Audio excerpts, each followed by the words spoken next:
Moi kaikki. Nyt on fitness-metsästyksen aika. Mä pistin ihan tämmöiset punaiset vaatteet päälle, että jos on sit muita noita fitness-metsästäjiä, niin ettei ne sit kato vahingossa meikäläistä vie mukaansa. Eli tää fitness-metsästys, niin tää on tosi paljon hienompi juttu kuin tää ihan normimetsästys, koska tässä ihan luotetaan siihen niin kuin eläimen ja ihmisen väliseen villiin siteeseen. Heti tänne joku peto jo näköjään niin tulikin. Ja toivottavasti nyt ei hätistä, kun mä oon eilen laittanut tuonne voileipiä, kun mä oon ihan kettujahdissa. Kun ketot on niin tyhmiä ja semmosia eläimiä, että niitä on helppo niin kuin yllättää.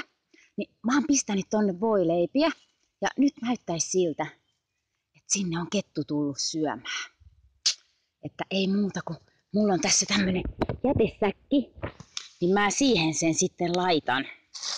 Että mä lähden nyt hiipimään, mennään ihan rauhassa tässä. Näin. Sitten lopuksi tällainen syöksyhyppy oikein.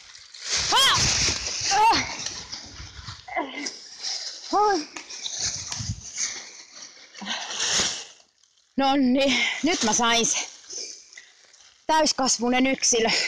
Tosi kovassa kunnossa. Oli ihan hirveä vääntö. Mä voin näyttää teille tätä näin. Täällä se. Oi, Sampka kova purema. Näin. Huhhuh.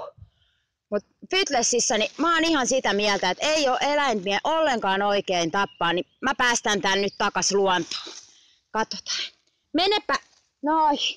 Menes kotiin takas. Niin, mene. Hus. Kyllä siinä oli jännitystä ja vaarallisia tilanteita. Et kannattaa kokeilla tätä kotonakin ihan ehdottomasti.